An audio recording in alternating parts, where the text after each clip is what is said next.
আজকে আমরা কিছু কিউট কিউট সাজার জিনিস দেখবো। তো এগুলো আমি কিছুদিন আগে বারাসাতে মার্কেট থেকে নিয়ে এসেছি। প্রথমে দেখাচ্ছি এই ব্যাঙ্গেলস দুটো, যেগুলো কাপড়ের ব্যাঙ্গেলস, ঝুমঝুমি, প্যাঁচা, প্রজাপতি সব লাগানো আছে এর মধ্যে। এরপর দেখতে পেয়েছিলাম এই কিউট 10টা ক্লিপের সেট, যেটা স্ট্রবেরি মনে হয়। এটা আমি কোথায় বাঁধবো জানি না, বাট এত কিউট লেগেছে নিয়ে চলে এসেছি। আমি না বাঁধলে বাচ্চাদের দিয়ে দেবো। তারপরে দেখতে পেয়েছিলাম এই জিনিসটা, এটা গেস করো তোমরা কি। ভীষণ কিউট দেখতে ছিল, তো আমি দুটো কালারে নিয়ে চলে এসেছি, একটা পার্পল একটা ব্ল্যাক।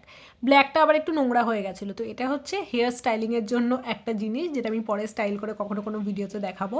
তারপর এনেছিলাম ছোটো ছোটো ক্লিপ, কারণ যত দিন যাচ্ছে আমার ক্লিপের সাইজ ছোটোর প্রয়োজন পড়ছে, তো এই 4টে ক্লিপস এনেছি।